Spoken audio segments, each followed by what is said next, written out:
Olá pessoal, meus pais se divorciaram. E agora? No Vamos Falar sobre isso de hoje, iremos conversar um pouco sobre essa questão do divórcio, da separação, em casos onde há presença de filhos. E como nossa convidada de hoje, nós temos Tatiane Santos, minha amiga, psicóloga, psicanalista. Seja muito bem-vinda ao Vamos Falar sobre isso. Obrigado, Alex. Oi, pessoal. Esse convite é importantíssimo, é um tema de extrema relevância para a gente pensar de forma crítica, né?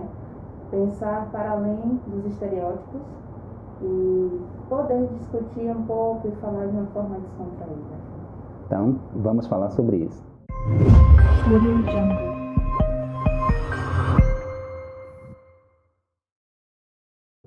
Tati, eu vou começar já com uma questão tanto quanto delicada aqui, questão aí do contexto, de onde vem todas essas informações, mas é um dado interessante. Aqui temos umas informações do site Agência Brasil, do IBGE, que apontam um crescimento nos números absolutos de divórcio e separação de 4.471 para 5.306, de maio a junho de 2020. Aí tem os números aqui: Amazonas 133% no aumento, Piauí 122%, Pernambuco, Maranhão, inclusive a Bahia aparece aqui com 50%. Vale salientar a diferença da questão da separação, que é quando o casal decide não mais viver junto, e o divórcio, que é quando judicialmente se elimina, se extingue um casamento. Diante desses números, o que falar sobre isso?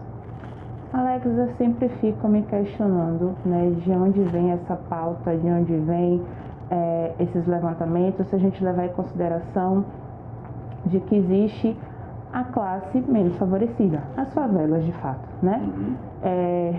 Eu sempre penso de forma crítica que esses impactos, esses estudos tendem a fazer um levantamento pensando em alguns estudos trazem, né, da questão do financeiro, traz a questão do impacto isso para a criança. Concordo plenamente que pode sim ter uma probabilidade de impacto, mas e para uma realidade que o financeiro já não existe, né? Então, pensar que a construção social traz um impacto muito grande voltado só para a mulher. Essa é a parte que sempre me chama a atenção, e é óbvio porque eu trago também do meu lugar enquanto de mulher e mãe preta, né?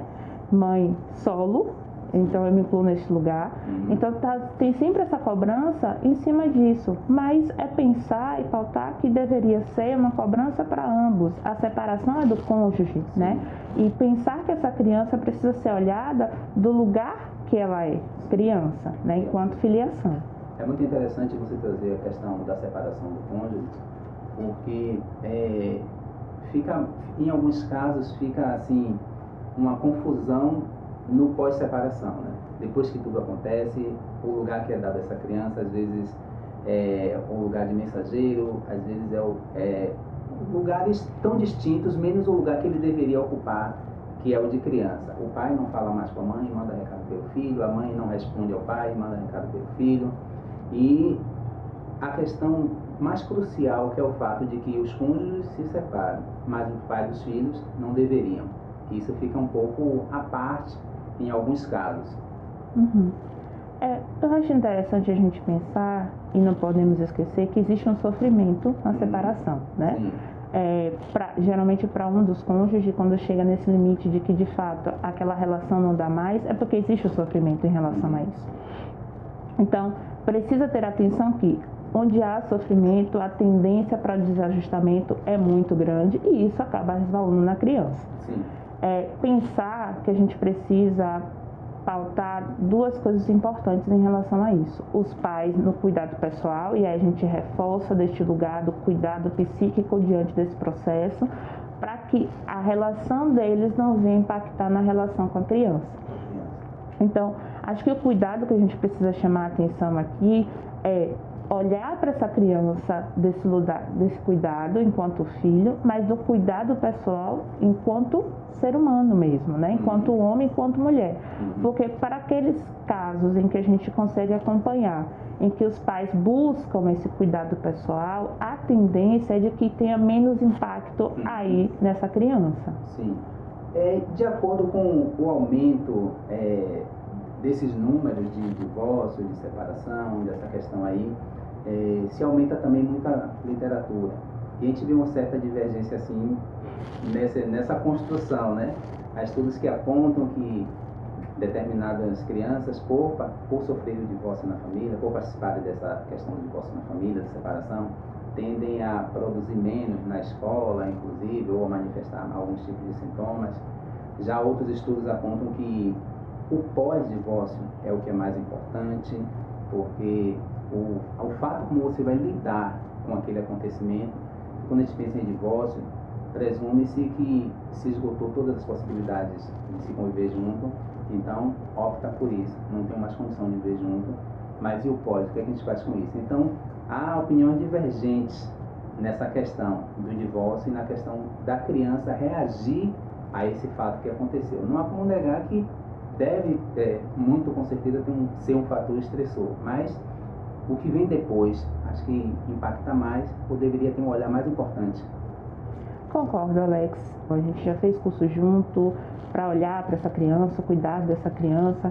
Eu acho que ambos os casos precisam ser dadas devidas atenções. Na maioria das vezes, os casos que chegam para a gente já é com um processo bem avançado, quando a criança já reproduz aí o sintoma familiar. Mas se a gente pensar que se desde o processo em que foi identificado, por isso que eu chamo a atenção do cuidado pessoal para esses pais também, né? Se desde esse processo de identificação de que há o sofrimento, de que realmente a relação conjugal já vai deixar de existir e já tiver esse cuidado, muito pouco provável, né, que isso vai ter um impacto negativo para a criança. Sim. Vai depender também da fase, da maturação, como alguns estudos apontam. Não dá para falar sem avaliar o contexto, né, geral, da coisa.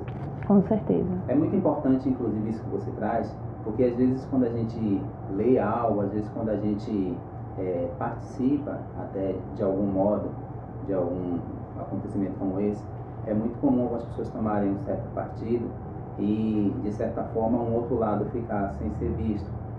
Então, num evento como esse, eu acho que todos podem sofrer de algum modo. É um evento que pode ser estressor para os pais, como para os filhos, mas, como nós já falamos antes, não existem ex-pais. O casal se separou, os cônjuges se separaram, mas ainda continuam sendo pais, ainda continuam tendo essa relação com a criança, e isso que deve permanecer como uma relação mais saudável possível. É lembrar que existe sofrimento, né? A sociedade pauta que quando você inicia uma relação, tempos estão mudando, né? Estão tendo novas visualizações em relação à construção familiar. Mas quando se pensa no relacionamento, né, a gente tende a acreditar que vai ser uma construção eterna, né? E isso pode não acontecer. Então, há sofrimento. Mas o que a gente precisa chamar a atenção é no cuidado com essa criança, porque a depender da faixa etária que ela estiver, o impacto pode ser muito grande. A gente já ressaltou essa questão dos dados estatísticos, né, a importância desse cuidado.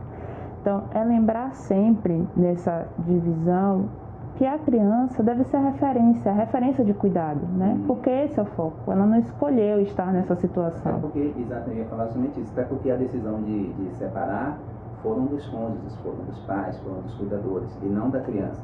Então, não tem como se blindar totalmente essa criança para não passar, não sofrer com isso, mas ter o cuidado de diminuir isso ao máximo e saber separar as coisas. Que estão se separando são os casais, não são os pais, os filhos. E ter esse cuidado com a criança que, como você bem traz, não escolheu isso, né? Ela participa, mas não foi a opção dela, esse fato. Isso. Então, eu agradeço, Alex, pelo convite, por essa oportunidade de estar aqui. Eu espero que para vocês que estejam assistindo esse vídeo, estejam atentos a esses pequenos detalhes, né? O cuidado com a criança, ele é fundamental. Criança/adolescente, porque a gente trouxe atenção para a criança, mas o adolescente também sofre com todo esse processo. Se os adultos, imagine. Se os adultos sofrem, imagine os adolescentes. Então, eu agradeço, Alex, pelo convite. É de extrema importância essa temática e estamos aqui.